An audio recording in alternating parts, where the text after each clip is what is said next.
본 방송에서 제공하는 투자 정보는 투자 판단에 대한 조언입니다.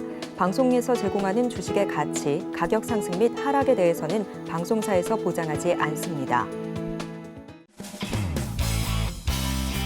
시청자 여러분 안녕하십니까. 깊이 있는 인사이트로 여러분들의 투자를 잘 이끌겠습니다. 저는 강관우입니다. 저는 이소연입니다. 어제 우리 시장 오랜만에 불기둥의 강세를 보여줬습니다. 삼성전자가 예상보다 좋은 호실적을 발표했기 때문인데요. 중동에서 분쟁에도 불구하고 미국 국채금리가 하락 반전했고 그리고 미국 주식시장도 연 사흘째 상승했기 때문입니다. 자, 신용 반대매매 같은 수급의 악화 이런 홍역을 겪은 뒤라서 반등이 오히려 가벼운 맛이 있었습니다. 오늘 장 어떻게 될까요? 관전 포인트는 앞으로 이런 반등세가 언제까지가 이어질지가 오늘 관전 포인트입니다. 뉴욕 증시 국채금리 하락이 이어지면서 나흘째 상승 마감하고 있습니다. 9월 PPI는 예상치를 웃돌았지만 전달보다는 약화가 됐고요. 이제 시장은 CPI에 주목하고 있습니다. 자, 오늘 장 역시 우리 시청자 여러분들께서도 증시 8과 함께 하시면서 인사이트 얻어가시길 바랍니다. 목요일 장 증시 8도 시청자 여러분들께서도 화이팅입니다. 화이팅! 미국 시장 그리고 암호화폐 시장 함께 알아보는 미장원 순서입니다. 오늘도 더드림 에센스의 정혜성 전문가 함께 하겠습니다. 안녕하세요. 예, 안녕하세요. 정혜성 전문가입니다. 미국이 어찌됐든 4일 연속 상승했습니다. 네, 맞습니다. 지금 오늘 시장 같은 경우에는 좀 이 장 초반에 인플레이션에 대한 좀 우려로 하락을 하나 싶었는데 국채 금리가 이제 하락세를 이어가면서 장 후반에 3대 지수 모두 반등에 성공을 했습니다. 이제 보시면은 이제 업종별로는 대부분의 업종이 이제 상승을 했고요. 뭐 경기 방어주나 이제 뭐 헬스케어, 에너지 관련주들이 조금은 밀리는 모습을 볼 수 있었습니다. 이제 국채 금리가 이렇게 좀 하락세를 보이니까 이제 달러 인덱스까지도 좀 큰 폭은 아니지만은 이제 조금 내려갔었고요. 그러다가 이제 국제유가는 이제 이란과 하마스 간의 좀 지정학적 리스크에도 불구하고 WTI는 2.88% 그리고 브렌트는 2.46%로 하락 마감을 했습니다. 자, 오늘 이제 투자자들이 이제 가장 주목을 했던 거는 이제 미국 9월 생산자 물가지수 이 PPI 발표였습니다. 이제 헤드라인 PPI 같은 경우에는 전년 동월 대비해서 2.2% 상승하면서 예상치 이제 1.6%를 상회를 했고요. 근원 PPI 같은 경우에는 전년 동월 대비해서 2.7% 상승을 하면서 예상치 2.3%를 이제 상회한 점이 좀 시장에 이제 부담을 줬다라고 볼 수가 있겠습니다. 뭐 최근에 이런 흐름들을 보면은 이제 물가가 좀 잡히나 싶었는데 생각보다 좀 큰 폭으로 상승을 했죠. 예상치를 벗어났죠. 아무래도 여기에는 국제 유가의 상승으로 인해 가지고 이제 뭐 영향을 이렇게 좀 받아서 에너지 제품들 이런 비용들의 상승이 좀 컸고요. 게다가 뭐 내일 발표되는 이제 9월 CPI 소비자 물가 지수까지도 이제 국제 유가의 영향을 받아서 좀 안 좋게 나오지 않을까 이런 우려도 점점 커지고 있습니다. 뭐 이렇게 좀 물가가 다시 한번 반등을 하면은 이제 향후에 이제 연준의 통화 정책에서도 그렇게 좋은 얘기를 좀 끌어내지를 못할 텐데 개인적으로 좀 걱정이 많이 되고요. 참고로 이 9월 CPI 같은 경우에는 예상치 전년도 대비해서 헤드라인은 3.6%, 근원은 4.1%를 가리키고 있습니다. 자, 그리고 오늘 이제 지난달 FOMC 회의 의사록이 발표가 됐습니다. 오늘 공개된 의사록에서는 이제 기준금리를 추가적으로 인상할 것인지에 대한 이런 의견이 이제 페드 위원들 사이에서 분열됐다라는 내용이 좀 담겼고요. 참석자 대다수가 뭐 향후에 이제 기준금리를 한 번 더 인상하는 게 적절하다라고 이렇게 판단을 했지만은 뭐 일부는 필요 없다고 기준금리를 지금 그대로 이어가는 게 좋다고 밝혔습니다. 뭐 이렇게 좀 의견이 나뉘다 보니까 당분간은 이 통화 정책을 좀 신중하게 결정하고 지금의 이런 기준금리도 유지를 하면서 시장을 좀 지켜보자라는 이야기에 연준 위원들 모두가 이제 동의를 했다고 하고요. 시장의 방향성이 확실히 정해질 때까지 이제 경제 지표나 국채 금리 이런 쪽으로 지금보다 투자자들이 더 집중을 하지 않을까 이렇게 생각을 하고 있습니다. 자, 여기에 더해서 이제 연준 위원들의 연설도 오늘 이어졌는데 FOMC 회의 의사록을 좀 뒷받침해주는 이런 발언들이 나와줬습니다. 애틀랜타 여는 총재 보스틱, 이 사람 같은 경우에는 인플레이션이 더 이상 좀 하락하지 않는 이런 정책이 오기까지는 이 긴축 스탠스를 지속할 필요가 없다고 말을 했고요. 월러 이사 같은 경우에는 이제 연준이 추가적으로 조치를 하기 이전에 시장에 무슨 일이 일어나고 있는지를 먼저 파악을 해야 한다라고 이야기를 했습니다. 특히 이 보스틱 총재 같은 경우에는 원래 좀 비둘기적인 인물이라 좀 그러려니 했는데 월러 이사 같은 매파적인 인물이 오늘 좀 순한 맛으로 이렇게 얘기를 해줬습니다. 따라서 패드워치를 보면은 이제 11월 그리고 12월에 기준금리를 동결할 가능성이 점점 높아지고 있다. 이렇게 보시면 될 것 같고요. 문제는 근데 이제 지금 이란과 하마스의 전쟁에 대한 우려가 점점 커지고 있습니다. 그나마 이제 이집트 쪽에서 가자 지구의 인도 도시 지원을 위해 가지고 양측의 이스라엘과 팔레스타인 하마스 양측에다가 6시간짜리 이런 휴전을 제안을 했지만은 이 가자 지구를 봉쇄하고 있는 이 이스라엘 입장으로서는 뭐 지상군 투입도 준비하고 있기에 이 제안을 받아들이지 않을 가능성이 높다. 이렇게 좀 보고 있습니다. 사망자만 벌써 지금 양측 합쳐서 4,800명이 넘어서고 있는데 하루라도 빨리 이 전쟁이 끊어졌으면 좋겠다라는 말씀까지 전달을 해드리도록 하겠습니다. 어쨌든 중동에서 지금 전쟁의 여파가 지금 국제 유가에 좀 그 영향을 미칠 거 아니냐 이런 생각을 많이 했습니다만 다행히 조금 유가가 진정이 되고 있고 미국 국채금리도 내려오면서 이제 미국 시장이 4일째 연속 오른 거 아니겠습니까? 오늘 시장 우리 또 상당히 그 강하게 좀 출발을 또 이어갈 수도 있겠다 이렇게 좀 생각을 해보고요. 자, 미국 보니까 말이죠. 아까 말씀하실 때 미국 필라델피아 반도체 지수가 뛰었어요. 근데 엔비디아도 아주 좋은 그 얘기가 있다고요. 네, 맞습니다. 엔비디아가 오늘 2% 넘게 상승을 했습니다. 제가 이렇게 약세를 보였던 만큼 엔비디아가 약세를 보였던 만큼 지금 저로 개인적으로는 이런 반응이 조금 반가운데요. 미국 증권사 이 TD 코엔에서 생성형 AI 최대 수혜주라고 이 엔비디아의 목표가를 $700까지 상향을 했습니다. 지금 주가가 $468인 걸 감안을 하면 목표가를 진짜 엄청 높게 잡은 건데요. TD 코인 같은 경우에는 이 엔비디아가 생성형 AI 시장에서 독보적인 점을 좀 지니고 있기도 하고 향후에 이런 상승 여력이 충분하다고 이렇게 평가를 했습니다. 그래서 오늘 반도체 관련주들도 전반적으로 괜찮은 좋은 흐름을 보여줬고 아까 말씀해 주신 것처럼 이렇게 필라델피아 반도체 지수도 소폭 상승을 했습니다. 자, 그리고 오늘 이제 요즘 좀 비만 치료제로 계속 이제 이슈가 되고 있는 이 노보노디스크 그리고 일라이 릴리까지도 좀 급등을 했습니다. 오늘 이 당뇨병 치료제 오젬픽이 이 노보노디스크의 오젬픽이 신장 질환의 이런 진행을 좀 지연시킬 수 있다는 임상 결과를 공개를 하니까 6% 넘는 이런 상승세를 보여줬고요. 경쟁사인 일라이 릴리까지도 같이 상승하는 모습 보여줬다. 이렇게 보시면 될 것 같습니다. 이 덴마크의 경제를 살린 이제 위고비에 이어서 오젬픽까지도 추후에 얼마나 큰 이슈를 가져올지는 좀 지켜봐야 될 것 같고요. 그리고 오늘 엑슨모빌 주가가 좀 크게 빠졌습니다. 뭐 오늘 국제유가가 좀 급락한 탓도 있겠지만은 이 엑슨모빌이 $600억 큰 돈을 들여가지고 셰일가스 시추업체인 파이어니어를 인수한다는 소식에 하락했다고 보시면 되겠습니다. 엑슨모빌 같은 경우에는 20년 전에 엑슨과 모빌이 이제 합병한 이후에 최대 규모의 M&A라고 하고요. 두 기업이 이제 결합을 하면은 추후에 미국 에너지 기업으로부터 좀 높은 평가를 받고 있는 이 퍼미안 분지 일대에 독보적인 셰일오일 업체로 올라설 거라는 점 참고하시면 되겠습니다. 자, 그리고 오늘 신규 상장한 이 버켄스탁이라는 종목이 있었는데 상장 첫날부터 주가가 13% 하락을 했습니다. 뭐 미국 증시에서는 보통 이렇게 상장 첫날 주가가 하락하는 경우가 드문데 버켄스탁이 이런 편견을 깨버렸고요. 버켄스탁 같은 경우에는 1897년에 인체공학 밑창을 개발하면서 좀 성장을 한 기업인데 현재는 독일의 명품 샌들 업체로 주 고객층이 여성층이기도 하고 향후에 미국이나 유럽 이외에 좀 다른 지역으로 판매를 확대할 수가 있기 때문에 시장에서는 이제 떨어진 주가와는 달리 긍정적으로 좀 평가를 하고 있는 상황이다라는 말씀까지 전달을 해드리도록 하겠습니다.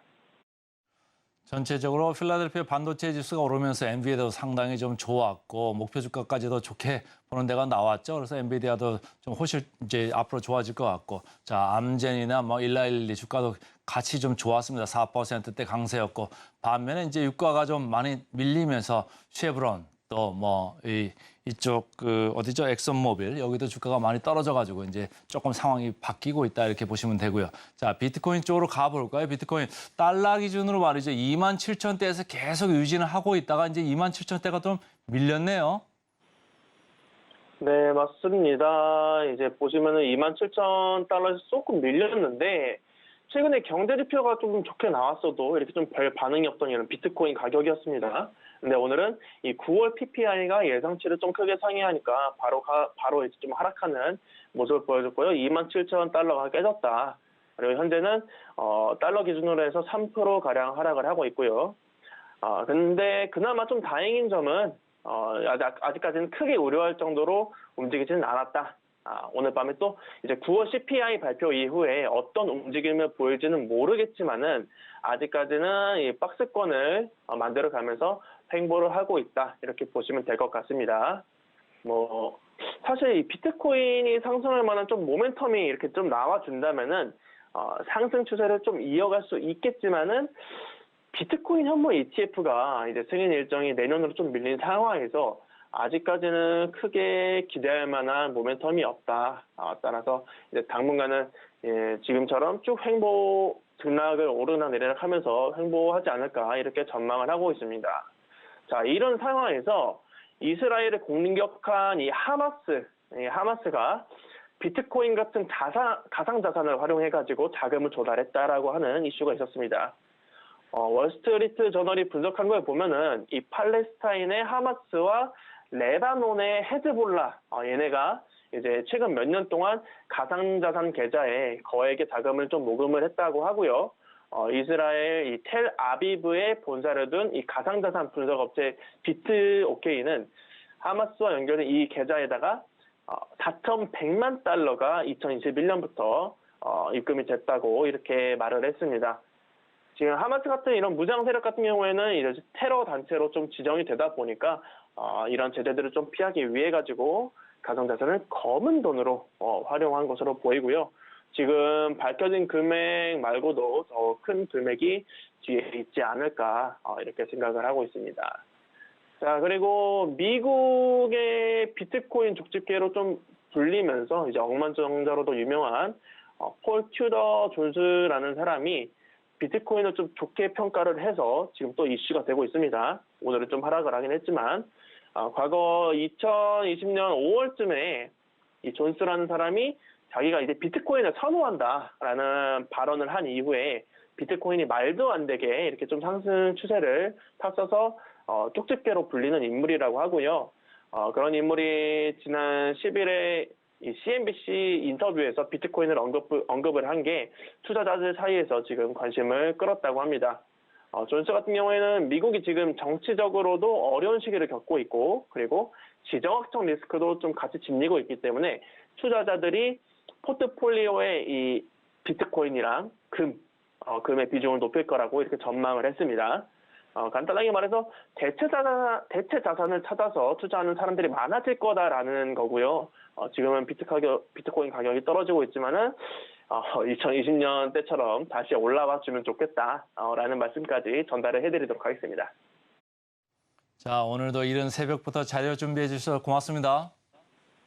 네, 감사합니다.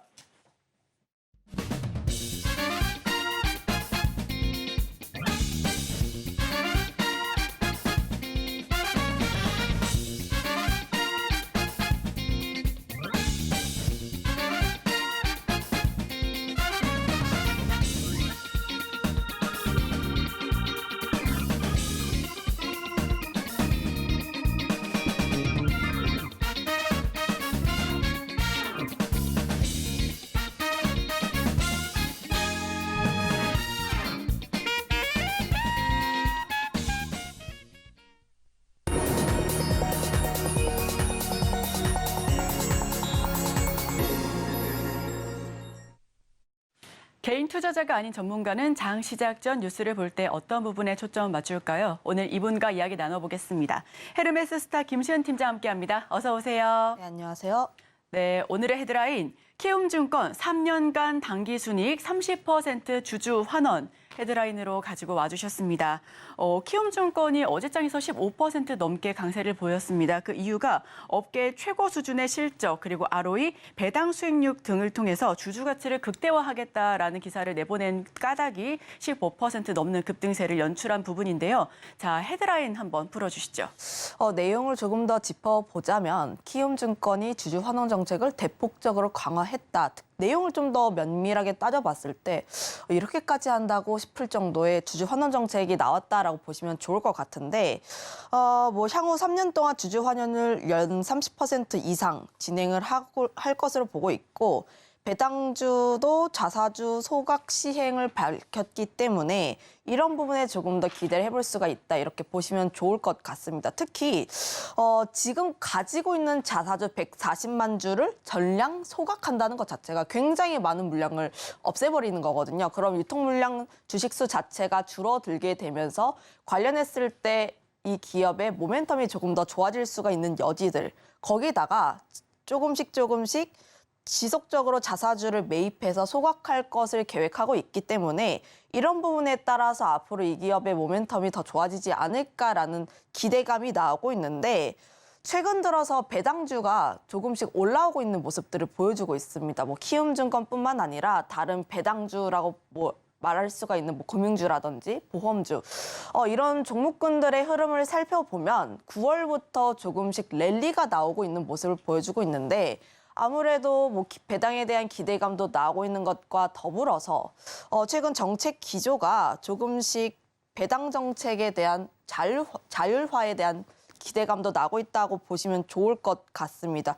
한 9월에 금융감독 원장이 영국 IR 대상에서 금융사들의 배당에 관련해서는 자율성을 보장한다라고 이야기를 한 바가 있기 때문에 관련했을 때 조금 더 정책적으로 배당에 있어서 자율화가 나오게 된다면 보다 더 자유롭게 배당이 가능하지 않을까 이렇게 전망을 하고 있거든요. 금융지주들이 IR을 통해서 앞으로 배당 성향을 30%까지 높이겠다. 그리고 주주 환원 정책을 계속 늘리겠다 입장을 밝혔는데 아무래도 정부와 살짝 부딪히는 면도 있어서 그렇게까지는 올리지는 못했습니다. 그런데 정부 측면에서 자율화 방침을 시사한 바가 있기 때문에 조금 더 배당 성향이 올라갈 수 있지 않을까. 그렇다면 배당주가 지금보다 더 올라가게 된다면 우리나라에 있어서 배당주들이 성향이 기조가 점점 더 바뀌지 않을까라는 생각까지 이어지게 되면서 어제 키움증권의 주주 환원 정책에 대한 강화 이야기가 앞으로의 배당주의 랠리까지 이어지는지 그리고 앞으로의 배당 성향이 어떻게 바뀔 수 있는지 조금 더 이렇게 확대해서 볼 수 있지 않을까 이렇게 보고 있습니다. 네, 사실 저희 증시 8에서도 센티멘탈, 펀더멘탈 코너를 통해서 배당주 지속적으로 말씀을 드려왔는데요. 자, 그렇다면 이 키워드 한번 뽑아봤을 때 어떤 부분을 조금 핵심을 두면 좋을까요? 아무래도 배당이다 보니까 배당주에 조금 초점을 맞춰보시면 좋을 것 같은데 증시에는 오른 격언이 있습니다. 많이 아실 것 같은데 같이 말씀해볼까요? 말씀해 주세요. 네, 찬바람 솔솔 불 땐 배당주다. 네, 그런 의미에서 배당주를 갖고 왔는데 아무래도 배당주 같은 경우는 좀 연말에 많이 기말 배급을 배당 실시하는 기업이 많기 때문에 배당주는 좀 추워질수록 관심을 가져봐야 하지 않을까 이렇게 보여지고 있고요. 앞서 이야기를 했다시피 9월 이후 그러니까 2분기 실적 발표 이후부터 배당주들은 관심을 많이 받기 시작합니다. 아무래도 상반기 실적이 나오게 되면 연말 실적을 좀 어느 정도 가늠해 볼 수 있고 그러면 그거에 따라서 배당을 어느 정도 받을 수 있는지 예측이 가능하기 때문에 배당주 같은 경우는 조금씩 좀 추워질수록 관심을 많이 받는다라고 보시면 좋을 것 같은데 특히 배당주라고 보면은 통상적으로 4월, 9월 그리고 12월 수준에 좀 많이 오르는 경향이 있어요. 아무래도 9월 같은 경우는 9월 같은 경우는 실적 시즌을 마치고 배당을 어느 정도 가늠을 해볼 수 있기 때문에 12, 2월 같은 경우는 12월 연말까지 좀 이 주식을 보유를 하고 있어야 배당을 받을 수 있기 때문에 12월 같은 경우는 배당에 대한 기대감이 특히 관심이 더 모아지고 있는 시기. 그런 시기이기 때문에 지금 더욱더 배당에 대해서 조금 더 관심을 가져볼 필요가 있지 않을까라고 보여지고 있습니다. 물론 배당이라고 하면은 관심이 있는 사람이 있을 수도 있고 없는 사람이 있을 수도 있어요. 저도 몇 년 전까지는 배당주에 대해서 그렇게까지 큰 관심을 가지지 못했습니다. 실제로 배당을 가지고 있으면, 배당주를 가지고 있으면 내가 받을 수 있는 수익률은 거의 10% 이내이기 때문에 실제로 내가 배당주에 투자하느니 실제로 다른 종목에 투자를 해서 더 큰 수익을 벌 수가 있는데 왜 배당주에 투자를 하냐? 이런 생각을 많이 갖고 있었는데, 좀 최근 들어서 배당주의 기조가 조금씩 변하고 있다는 점, 그리고 생각해보면 성향에 따라서도 배당주에 관심이 갈릴 수가 있다는 점. 저 같은 경우는 이제 단기 성향으로, 단기 트레이딩으로 다른 종목에 따라서 10% 이상의 수익률을 낼 수 있다는 자신감이 있으신 분들은 배당주에는 크게 관심을 안 가져요. 하지만 중장기 투자자분들, 그러니까 6개월 이상 투자를 하시는 분들 같은 경우는 배당주를 포트폴리오로 한번 넣어보시는 것도 좋지 않을까라는 의견을 드려보도록 하겠는데, 아무래도 최소 6개월 이상, 1년 이상 투자를 하시는 분들 같은 경우는 수익률이 크게 단기간에 나오기가 쉽진 않습니다.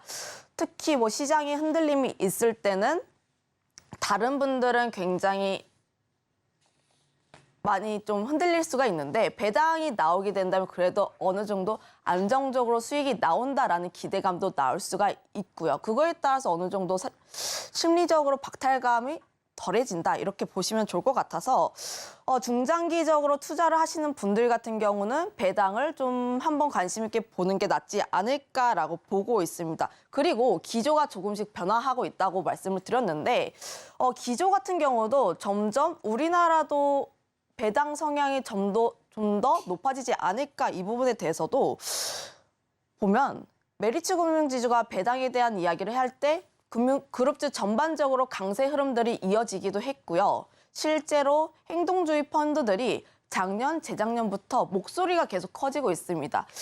회사가 무엇인가를 주주 환원 정책을 제대로 안 하고 있을 때 행동주의 펀드들이 목소리를 높여서 이 부분을 주주들에게 환원을 하고 있는 모습들이 계속 나오고 있고, 대표적으로 최근에 행동주의 펀드로 유명했던 게 SM이었죠. 이런 부분들도 봤을 때 우리나라 그동안은 미국이라든지 강대국에 비해서 주주 환원 정책이 많이 뒤처진 것은 사실이었지만 앞으로 조금씩 이런 부분이 더 개선되지 않을까, 이런 생각도 하고 있어서 지금 바뀌어가고 있는 기조들, 그리고 앞으로 더 배당 성향이라든지 이런 부분에 대해서 조금 더 높여지고 있는 기업들을 보게 됐을 때 앞으로의 우리나라 시장에서 배당주를 투자하는 것도 한번은 고려를 해봐야 한다는 의견 드려보도록 하겠고, 거기다가 더불어서 배당주가 사실은 실적이 잘 나오는 기업들이에요.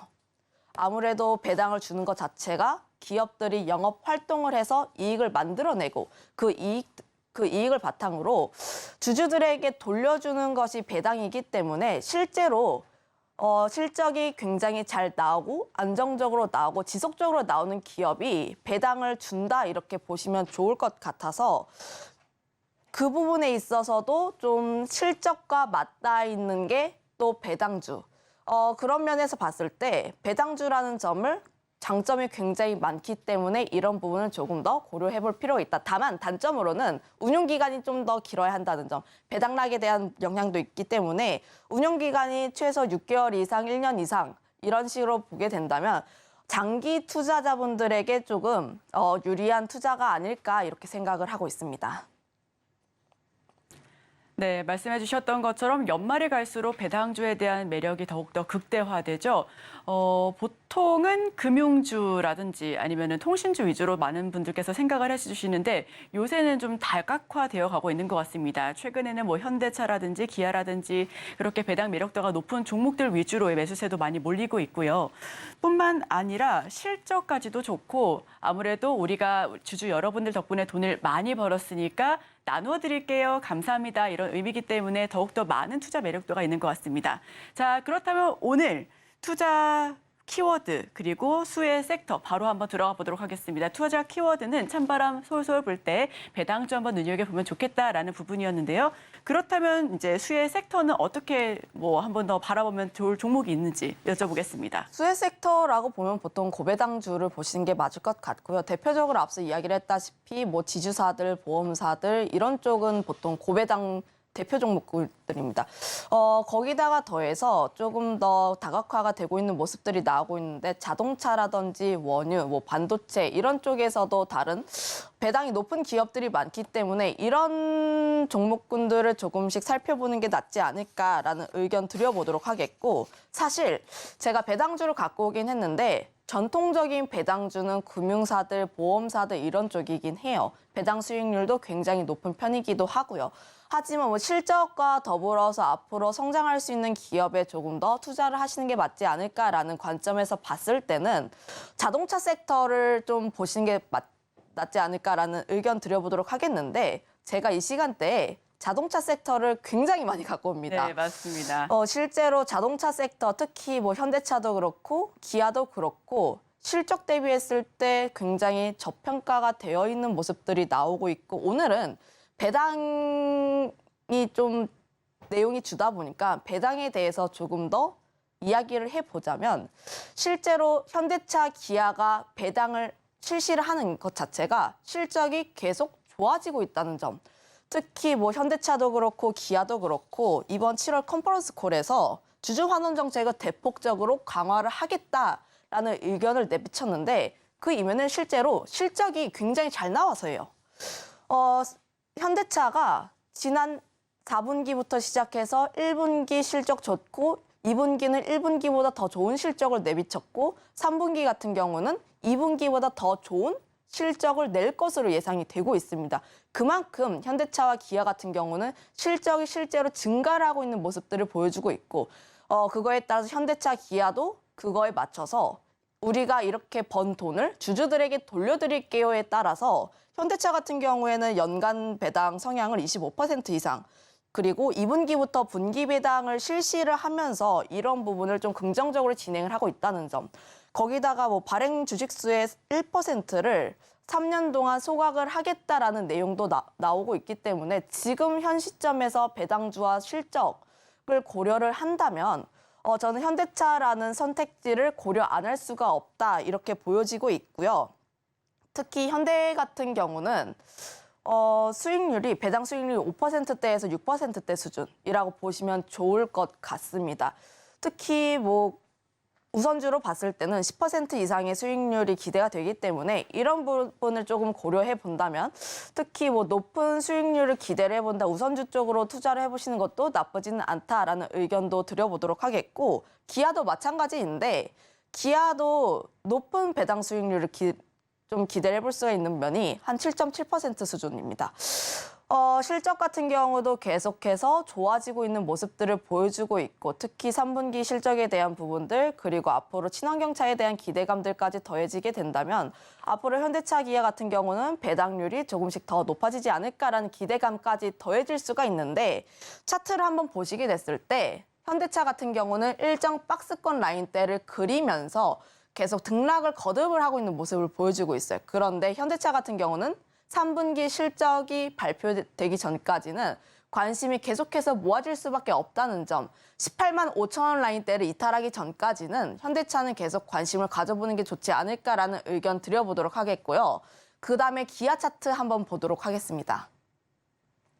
기아 차트 같은 경우에는 아무래도 신차에 대한 기대감도 있고 배당 수익률이 좀 현대차보다 높다는 점 때문에 우상향 추세를 그리고 있습니다. 현대차와는 조금 다른 모습들을 그려내고 있는데 저는 여전히 기아 같은 경우 지금 이 모양새도 굉장히 긍정적으로 보여지고 있다는 점. 특히 단기 이평선이 중장기 이평선을 뚫어주려는 모습들을 보여주고 있고 20일 이평선이 위로 올라가고 있는데 60일 이평선은 아래로 내려가고 있는 모습들을 보여주고 있기 때문에 이런 부분이 맞닿아서 교차를 하게 된다면 추가적으로 상승할 수 있는 여지가 굉장히 많아지게 된다. 기아 같은 경우도 굉장히 기대가 된다라고 보시면 좋을 것 같아서 지금 모양새도 굉장히 예쁘게 나오고 있긴 하지만 기아 같은 경우에는 87,500원 라인대를 어떻게 뚫어주는지 여부가 조금 더 중요하다. 그거에 따라서 배당률을 고려하신다면 기아보다는 현대차가 조금 더 유리하지 않을까라고 생각을 하고 있습니다. 네, 오늘의 수혜 섹터 배당주 내에서도 자동차 한번 살펴봤습니다. 그 내에서도 현대차랑 기아 한번 살펴봤는데요.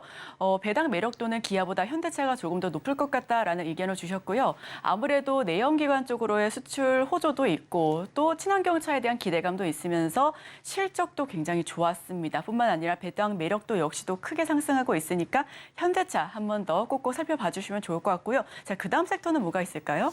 그다음에 뭐 대표적으로 고배당주라고 할 수 있는 S-오일도 있는데 관련했을 때 정유사들이 또 역시 이번 실적 좀 기대가 된다. 3분기 실적도 굉장히 기대가 된다라고 보시면 좋을 것 같습니다.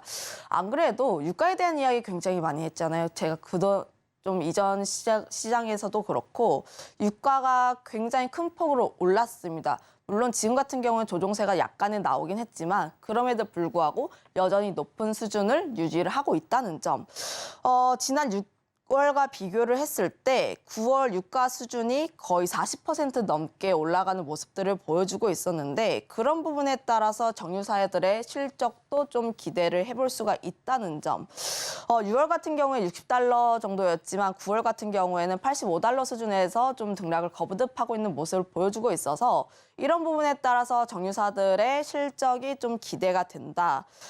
단기 재고 평가에 대한 부분들 그리고 제품 가격 상승에 대해서 실적 같은 경우가 좀 기대가 된다라고 보시면 좋을 것 같은데 특히 정유사들의 실적을 봤을 때는 영업 정제 마진을 봐야 해요. 정제 마진 같은 경우도 연초 대비했을 때 굉장히 큰 폭으로 올라간 모습들을 보여주고 있어서 실제로 실적이 좀 잘 나올 것으로 예상이 되고 있다는 점. 다시 한번 이야기를 하지만 배당이 그냥 나오는 게 아니라 실적이 잘 나와서 그거를 주주들에게 돌려주는 겁니다. 실적이 잘 나오는 게 우선적으로 확인이 될 필요가 있고 두 번째로는 이 실적이 좀 유지가 되는지 여부. 물론 유가가 단기간에 오르긴 했어요. 하지만 이 수준에서 조금 더 유지가 될 가능성이 크지 않을까라고 보여지고 있는 게 아무래도 중동 전쟁에 대한 내용들도 있고 물론 사우디가 좀 팔레스타인 편을 들고 있습니다. 사우디가 좀 이번 원유 가격이 좀 떨어졌던 이유가 사우디가 우리 감산을 할 의지가 있다 이렇게 이야기를 하면서 떨어진 부분이 있었는데 이번 중동 전쟁으로 인해서 다시 한번 판이 좀 어렵게 되었다는 점, 불확실성이 어느 정도 껴있기 때문에 이런 부분을 좀 고려를 해본다면 안 그래도 좀 원유주에 대해서는 좀 더 생각을 해볼 여지가 있다 이렇게 판단을 하고 있어서 이런 부분에서 좀 더 주목을 해보시면 좋을 것 같고요.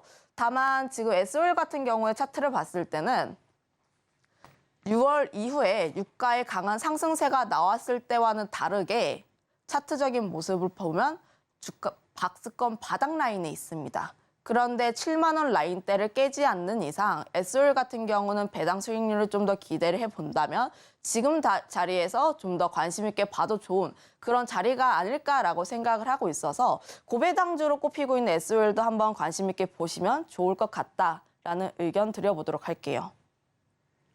네, 두 번째 섹터는 지금 계속적으로 오르고 있는 유가 그리고 그 수혜주 S-오일을 한번 꼽아봤습니다. 하지만 이 배당과 관련해서는 금융주 빼놓고 이야기를 할 수가 없는데요. 금융주도 혹시 가지고 와주셨을까요?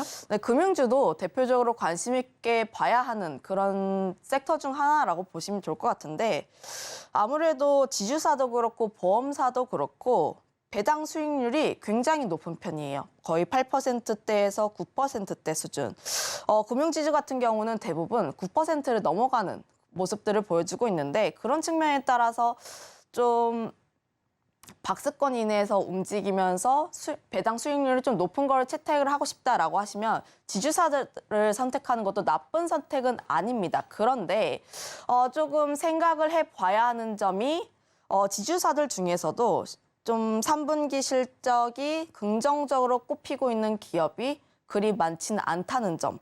4대 금융사들 봤을 때 KB금융만 유일하게 순이익 성장세를 그리고 있는 모습들이 나와주고 있고 그 부분에 있어서 순이자 마진이 좀 상승한 부분에 있어서 KB금융만이 좀 긍정적인 모습들을 그려내고 있다는 측면에서 실적적인 측면에서 안정적인 모습을 그려내고 있는 KB금융에 대해서 좀 더 관심 있게 보는 게 낫지 않을까라는 의견 드려보도록 하겠는데, 물론 다른 지주사들이 나쁘다는 건 아니에요. 지주사들, 보험사들 나쁘다는 것이 아니라 다른 지주사들 대비했을 때 실적이 3분기 실적이 좀 긍정적으로 나와주고 있는 KB금융에 조금 더 관심을 두자라는 의견을 드려보도록 하겠고, 지금 차트의 모양을 봤을 때도 KB금융이 꾸준하게 우상향 추세를 그리고 있습니다. 물론 좀 시장이 흔들리면서 주가의 부진이 나오긴 했지만 다시 한번 반등을 하려는 모습들을 보여주고 있어서 금융사들 쪽에서는 KB금융이 조금 더 긍정적인 모습을 그려내고 있지 않을까라는 의견 드려보도록 할게요. 네, 저희 지주사 가운데서는 KB금융 한번 꼽아봤습니다. 저희 시간 관계상 마지막 종목 들어봐야 될 것 같은데요. 최근에 우리 김시은 팀장이 이야기 많이 했었던 부분 중에 뭐 자동차도 있었고 또 이렇게 뭐 SOE도 있었고 하는데 변압기 이 부분도 한번 얘기 들어보고 싶습니다. 변압기 쪽에서 재룡전기라는 기업을 갖고 오긴 했는데 사실 이 기업이 고배당주는 아니에요. 근데 기업이 배당을 준다 정도로만 인식을 해보시면 좋을 것 같은데, 하지만 가져가 볼 수 있는 포인트는 두 가지 있습니다. 첫 번째로는 10년 넘게 매년 배당을 실시를 했다는 점. 업황이 좀 악화가 됐음에도 불구하고 배당을 계속해서 주고 있다는 점이 굉장히 특징적이다라고 보시면 좋을 것 같은데, 작년에 좀 실적이 굉장히 좋아지게 되면서 배당금도 크게 확대를 했습니다. 작년부터 재룡전기라는 기업이 미국 쪽에서 매출이 증가하게 되면서 실제로 실적이 굉장히 긍정적으로 나왔는데, 그거에 따라서 배당금도 크게 늘리면서 주당 배당금이 전년 대비했을 때 약 3배 정도 증가한 모습들을 보여줬거든요. 그러면 올해 배당금도 좀 더 올라갈 수 있지 않을까라는 기대감이 나고 있는 게, 재룡전기라는 기업이 작년 대비했을 때 올해 실적이 굉장히 좋게 나오고 있어요. 특히 영업이익률 측면으로 봤을 때 제가 이야기를 굉장히 많이 하는 것 같은데, 재룡전기 2분기 영업이익률이 40%입니다.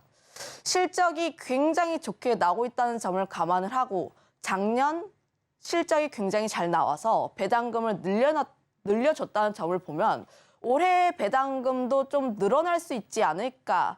앞으로 이 기업의 실적과 더불어서 배당도 함께 잡아갈 수 있는 좀 그런 기업이지 않을까라고 생각을 하고 있어서 좀 재룡전기라는 기업이 관심 있게 보고 있다. 특히 변압기 같은 경우는 산업적인 사이클로 봤을 때 슈퍼 사이클의 초입 구간입니다. 아무래도 미국 같은 경우에는 노후화되는 문제도 있고 인프라 문제라든지 신재생 에너지 이런 부분이 있기 때문에 변압기 같은 경우에는 수요가 계속해서 나올 수밖에 없다는 점을 보면 재룡전기라는 기업의 실적이 내년 이후에도 좀 더 유지가 되지 않을까라고 생각을 하고 있어서 변압기 섹터의 실적뿐만 아니라 배당까지 한 번 더 고려를 해볼 수 있다는 점. 차트적인 부분을 봤을 때도 60선을 닫고 다시 한번 위로 올라가려는 모습들을 보여주고 있습니다. 물론 급등락세가 크게 나오고 있진 않지만 천천히 우상향하고 있다는 추세를 보게 된다면 수익률적인 측면과 더불어서 배당도 함께 관심 있게 보시면 좋을 것 같다라는 의견 드려보기 위해서 재룡전기라는 기업 가지고 왔습니다. 네, 마지막 종목은 재룡전기 들어봤습니다. 10년간 업황에 상관없이 쭉 배당을 실시해 왔었던 해당 종목. 찬바람 솔솔 불 때 지금 방어적인 측면으로 함께 살펴보시면 더욱더 좋을 것 같습니다. 지금까지 헤르메스 스타 김시은 팀장과 함께했습니다. 오늘 말씀 고맙습니다.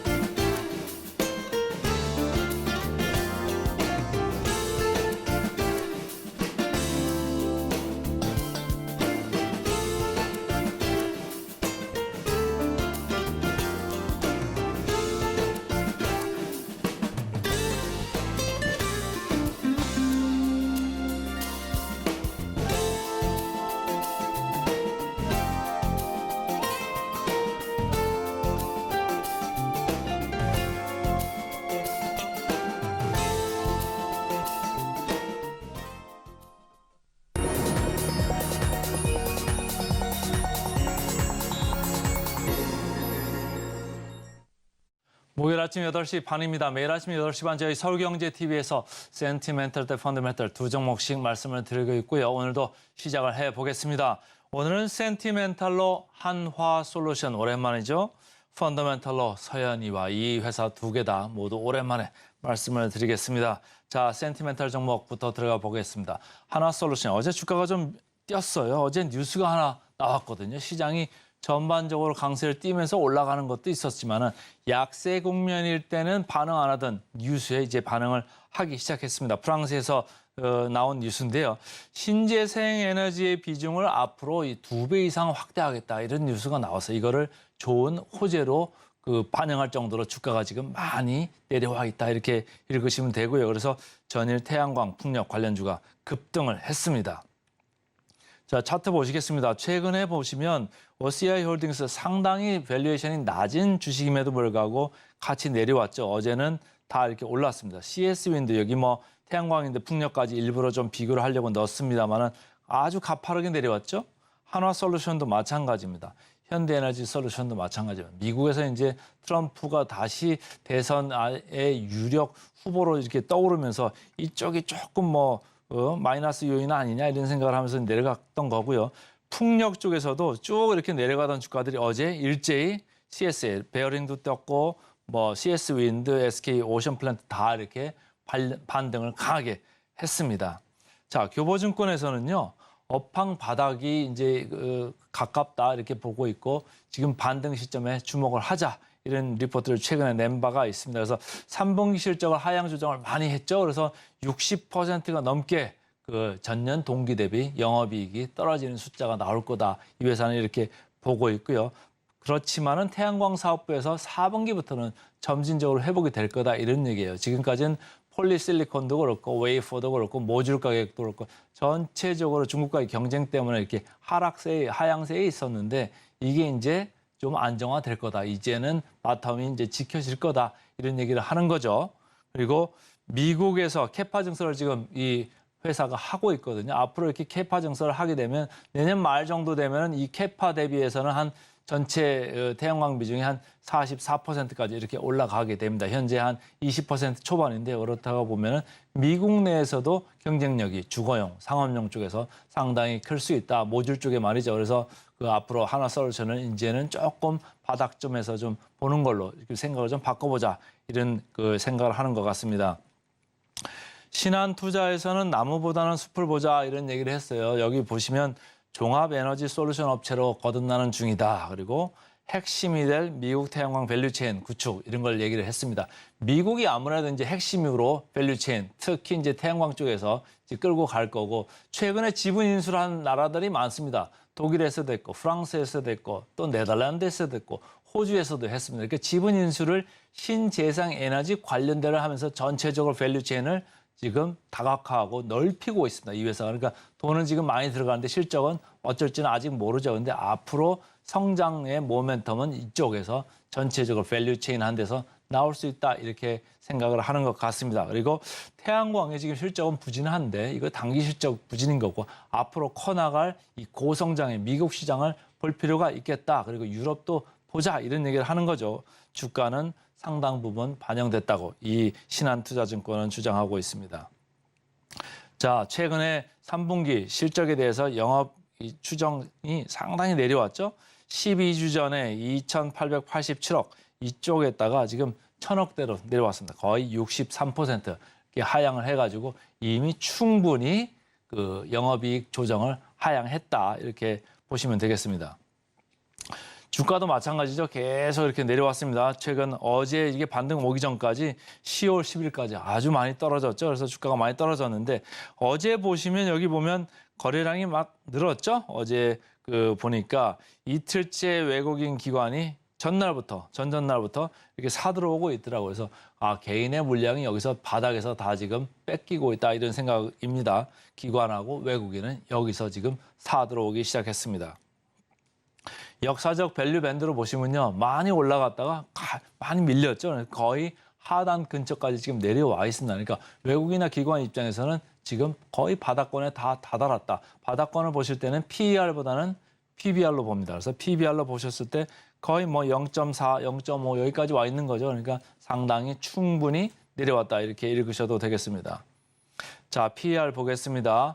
15.4배. 15.4배 자체로는 뭐 낮은 건 아니죠. 시장이 지금 11배 정도에서 왔다 갔다 하고 있기 때문에. 그렇지만 앞으로의 태양광 쪽 그리고 분위기 좋을 때는 봐줄 필요가 있겠다. 그리고 금년에 3분기까지 실적이 안 좋을 건데 4분기부터 돌고 내년에 24년에 가서 캐파까지 좋아지고 태양광 쪽이나 이쪽이 신재생에너지가 전체적으로 회복 국면에 들어간다고 하면은 이 지금 PER 보이는 것보다는 더 낮게 가 있을 수도 있다. 이렇게 읽으시면 되겠습니다. 최근에 제가 말씀드렸던 OCI 홀딩스 여전히 PER이 낮죠. 상당히 저평가되어 있는 회사가 맞습니다. 목표 주가도 영업이익 내려간 것 같이 아주 많이 내려왔죠. 그래서 지금 53,700원 여기까지 내려와 있는데요. 애널리스트들이 목표 주가를 더 좀 안 내린 것 같은데 어쨌든 목표 주가 대비 상승 여력은 컨센서스 기준으로는 84% 남아 있습니다. 그래서 오늘은 어제 급등을 한 한화솔루션 센티멘탈 주식으로 먼저 말씀을 드렸습니다. 자, 이제 펀더멘탈로 가보겠습니다. 펀더멘탈 오늘은 서현이화입니다. 최근에 제가 이제 화신도 말씀드렸고 그 앞에는 제가 기아를 말씀드렸습니다. 아까 김시윤 팀장 와가지고 자동차 관련돼서 기아 뭐 이쪽 이 배당 수익률 얘기를 했습니다만은 배당 수익률이 5% 정도 나올 것 같다 이런 생각도 하면서 최근에 외국인들이 우리 시장을 많이 팔았습니다만은 기아는 오히려 순매수 1위라고 제가 어제도 말씀을 드린 바 있습니다. 관련해서 제가 화신도 말씀드렸고 서현이와도 말씀드렸고 이렇게 자동차 부품주들이 반등을 시도를 하고 있다. 그래서 제 레이더에 계속 걸려 나오고 있습니다. 하루 이틀씩 이렇게 업앤다운은 있겠습니다만은 장기적으로 봤을 때, 중기적으로 봤을 때 주가가 충분히 내려와 있다. 그리고 피크아웃, 이게 피크아웃의 우려는 주가에 충분히 들어와 있는 것 같다. 밸류에이션을 보자. 이런 얘기를 제가 계속해서 말씀을 드립니다. 자, 이 서현이와는 말이죠. 이렇게 도어 트림이나 콘솔 같이 내장에 들어가는 이 부품들을 만들어내는 그 회사입니다. 근데 최근에 사실은 2분기 OP 마진이 별로 안 좋았어요. 3%밖에 안 나오고 상당히 지금 생각보다 내려가는데 이 회사는 한 4에서 5%는 나와야지 정상인 회사거든요. 그러니까 이게 좀 정상화될 거다 이런 생각도 좀 하고 있는 것 같습니다. 자, 다올투자증권에서 나온 리포트들이 좀 많아가지고 그 회사 것만 좀 집중적으로 봤는데요.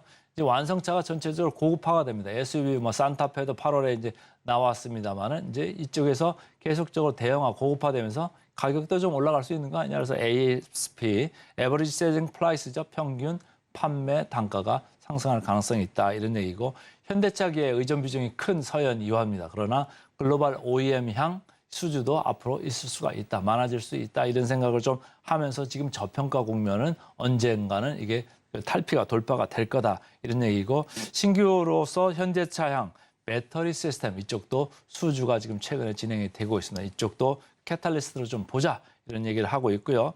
더더군다나 이제 북미 매출이 성장은 이제는 초기 국면이고 앞으로 더 가속화될 거다. 이런 얘기예요. 계속해서 이제 그쪽에서 얘기들이 나오고 지금 뭐 미국 조지아에서도 전기차 공장을 지금 짓고 있잖아요. 그러니까 내년 말이나 후년 넘어가면서부터는 본격화될 가능성이 상당히 크다. 그러니까 장기적으로 지금 바닥이니까 좀 보자. 이런 얘기를 하고 있습니다. 자, 주가 보겠습니다. 주가 보시는 바와 같이 상당히 안 좋았죠. 그리고 옆으로 이렇게 나란히 하면서 옆으로 이렇게 기어가고 있다가 어제 조금 이렇게 올랐습니다. 전날은 좀 같이 동반으로 내려갔다가 뭐 화신도 마찬가지였죠. 제가 말씀드리자마자 이렇게 급락을 했다가 다시 이렇게 반등을 합니다. 하루 이틀 이렇게 올라갈 수는 있습니다. 이렇게 등락이 있을 수 있습니다만은 장기적으로 놓고 보자 이렇게 말씀을 드리고요. 주가 재평가는 한 번은 했던 이런 서현이화입니다. 그래서 다시 어떻게 될지는 봐야 되는데 조금 밑쪽보다는 위쪽을 좀 보시면 좋겠다 이런 얘기고 그 이유는 이겁니다. 서현이화 2.7배 상당히 PER 낮죠. 기아 낮다고 하는데 기아보다 더 낮습니다. 그래서 목표 주가 34,000원에 지금 고정되어 있는데요. 목표 주가 대비 상승률은 높습니다. 그래서 오늘은 센티멘탈로 한화솔루션, 펀더멘탈로 서현이와 두 종목 말씀드렸습니다. 오늘의 핵심 요약 세 줄입니다. 뉴욕 증시 국채금리 하락세에 나흘 연속 상승 마감했습니다. 키움증권 3년간 당기순이익 30% 주주 환원. 오늘의 일면 배당주의 매력 속에 자동차, 원유, 지주사 꼽아봤고요. 마지막으로 센티멘탈 대 펀더멘탈. 주요 원전 운영국인 프랑스가 신재생 에너지 발전 비중을 확대하면서 수혜주로 강세를 보였었습니다. 한화솔루션, 그리고 자동차 부품주, 외국인과 기관 동시 순매수세 유입되고 있네요. 서현이화 꼽아봤습니다. 저희는 바로 이어서 증시 구로 돌아오겠습니다. 개장 방송도 서울경제TV와 함께 하시죠.